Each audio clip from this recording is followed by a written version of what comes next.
যারা পরাজিত হয়েছে সেই পরাজয়ের যন্ত্রণাও আমি পেয়েছি। সকল মায়ের আশীর্বাদ যেমন আমি পেয়েছি, তেমন সকল মায়ের অভিশাপ সেও আমি মাথায় নিতে চাই। তোমরা মাকে কিছু বলো না, তাকে বলতে দাও। মাতা গান্ধারীর কাছে এসে বলে উঠলেন,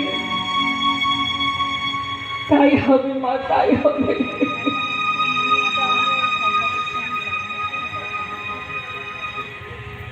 শিরোধার্য করলাম আমি তোমার কথা, তুমি যা বলেছ সেটাই হবে। ভগবান কৃষ্ণচন্দ্র, আমরা আমাদের জীবনে দুঃখ এলে কাঁদি, আমাদের জীবনে কষ্ট এলে ভগবানকে কত কথা শোনাই আমরা, কিন্তু একবার ভগবানের কথা চিন্তা করে দেখুন, তার জীবনের কষ্টটা একবার অনুভব করুন। জন্মানোর আগে থেকে মৃত্যু তার পিছনে ঘুরছে, তার কারণে তার নিজের মাতা পিতাকে কারাগারে আবদ্ধ থাকতে হলো।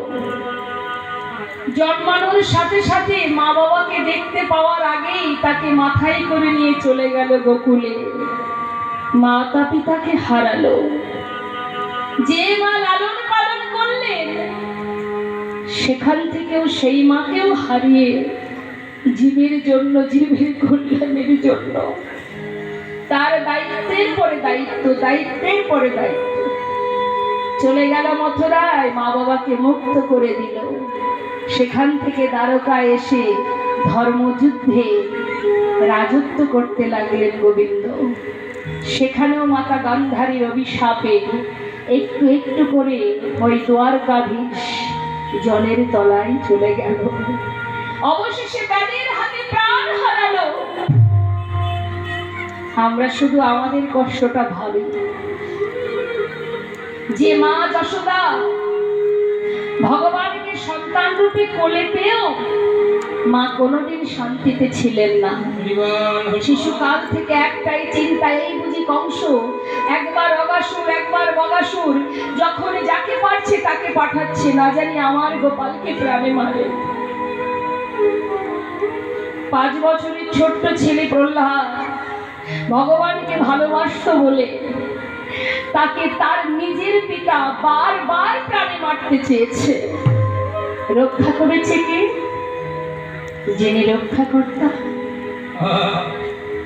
জীবনে যাকেই তুমি ভরসা করো না কেন মা, মালিক কিন্তু একজনই তোমাকে রক্ষা করার, আর কেউ রক্ষা করতে পারবে না। কখনো কখনো আমরা দুঃখ পাই, মা আমার কেউ নেই, আমার কেউ নেই বলি না আমরা, আমার এ জগতে কেউ নেই। কেউ নেই ঠিকই, একজন কিন্তু আছে, যার সবাই থাকতেও তার পাশে ছিল না। যেমন রাজসভাতে যখনই কিনা মাতা দ্রৌপদীর বস্ত্রহরণ হয়, তখন সেখানে কারা ছিল? সবই তো তার ঘরের জন, 5টি স্বামী, গুরুজন, সবাই তো ছিলেন, আপনজনই তো ছিলেন, সবই তো তার আপনজন। তারা থেকেও তাকে, সেই সতী রমণী মাতা দ্রৌপদীর মান সম্মান রক্ষা করতে এগিয়ে এসেছিল কেউ? সবাই থাকতেও কেউ আসেনি।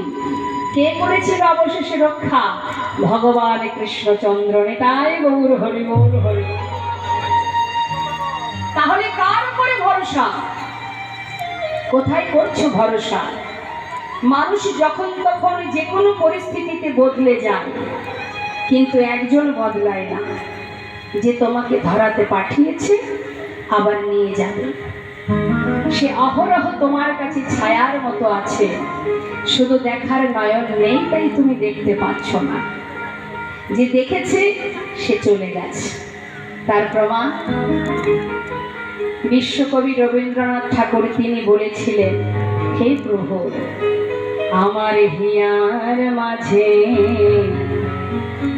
লুকিয়েছিলে, দেখতে